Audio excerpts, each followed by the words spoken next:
true or false. You should stand in one place for 1 hour and discover with your own eyes just how many different places that one place can be. New Mexico. True. Hi, I'm Catherine Umas, Water Conservation Officer for the Water Authority, and you're watching UABQ.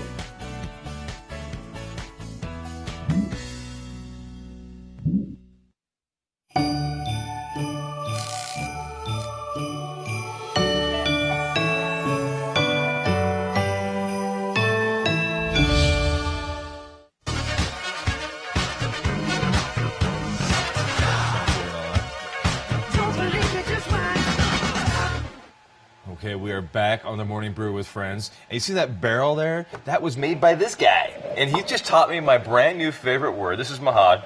And Mahad just taught me, I never knew this. And I love it when I get to come on the show and learn awesome stuff, like what a cooperage is. Yeah, a cooperage is a barrel making facility. And you are a cooper. Correct. And you make barrels for beer, whiskey too?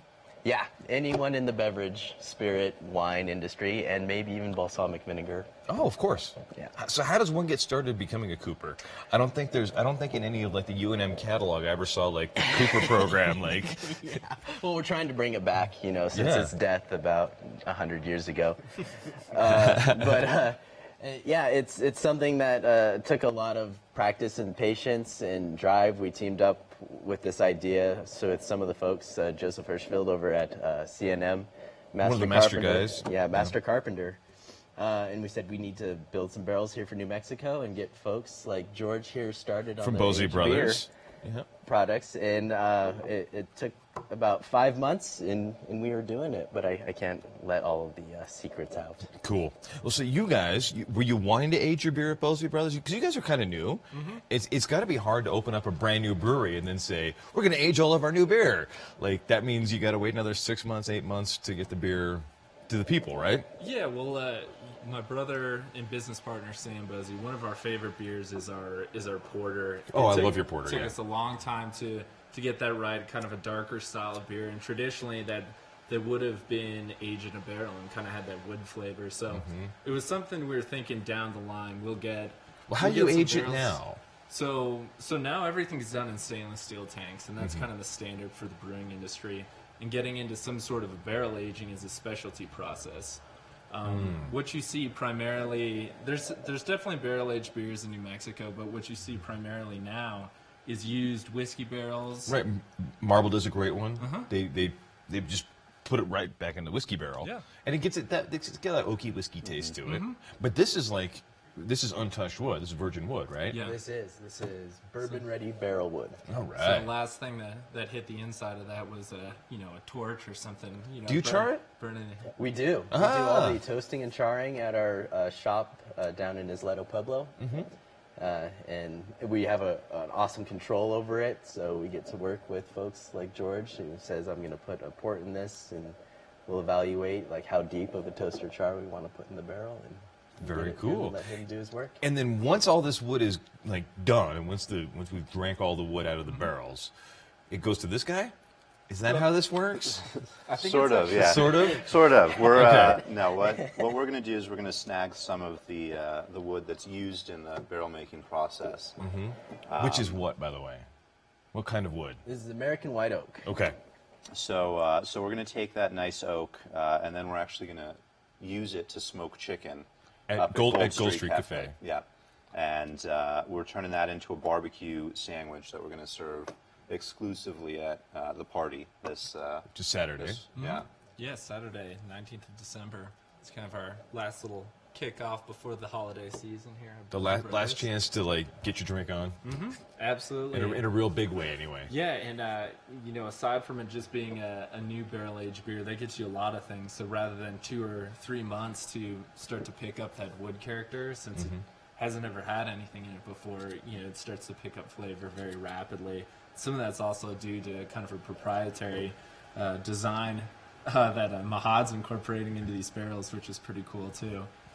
Is there like a special like Mahad design to these things? Is there a secret I wish I could call it the Mahad design, but I think I'll reserve that name for something cooler. But yeah, when designing these barrels, I worked with an architect and designer, and the name of the game was increasing surface area on the inside of your Is barrel. that why it's taller and skinnier rather than short and fat? This is true, and also with limited resources because we don't have an oak grove in our backyard here in New Mexico. Right. So I needed to make sure that all the wood that we shipped in from Missouri or Michigan was going to go into the barrel with the least amount of waste possible. So we came up with this design, and there are some proprietary secrets, as George mentioned, about the inside that maximize your surface area to volume contact, where you get kind of a sped up process of maturing. Cool. So when you, like, how do you find out when it's done? Like, you can't just like open every barrel and start tasting it, or do you? You really actually have to. Really? Yeah, and particularly we've got kind of the first barrel that he's made for the brewing industry. So we've only got one of these on site right now. This one's that you're seeing on the screen today is gonna be filled up later today, and then potentially some more coming. But so if that's filled today, today's Monday, so that's filled today. By Saturday, will that be like fully aged tasting, or that do you? one we won't be serving. So we're gonna just use the one that we'd already received and already filled. But the only way to have any sort of control there is be very careful about your sanitation and stuff, and you have to sample just like you would with any other. Must be a tough job. You have to sample the beer every day. That's what you call day drinking when you're a brewer. You call it sampling. It's official. No, really, I'm paid to do this. It's part of the job. That's awesome. Yeah. So, and then you guys from Gold Street Caffe are going to be there. Are you going to be on site on Saturday, or you get to the awesome bicycle delivery back and forth? So we're not going to be on site. We've got some other kind of holiday stuff coming up at the restaurant, but we're going to set these guys up with a nice food warmer, so you can just go right up to the bar, and the bartenders can get you some food in a couple minutes. That'll be great fun. Yeah. I know you guys you're still doing the bicycle delivery. We're still doing it, yeah, absolutely. Which is super cool. Yeah. See, I can go to Boese Brothers and order a sandwich from Gold Street, and somebody rides down the street, like it's like 4 blocks, on a bicycle, and delivers it right to my table. And it's so much fun. It's so easy. It's great. It is. It's great. So I want to talk about this barrel real quick. I'm really fascinated in how you got into even doing this. Was this something that these guys called you one day and said, we need barrels? Or was it something that you decided, I'm seeing this growing beer industry in New Mexico and I want to become a cooper? Yeah, it was exactly that.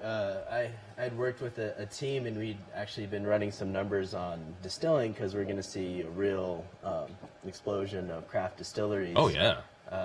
In the area. At least we're hoping to see one. Right, because we've got, 3 distilleries now? 3 now. And there are actually I can rattle off 3 others that are in the works just in the Albuquerque area. Great. That are going to be coming up pretty soon.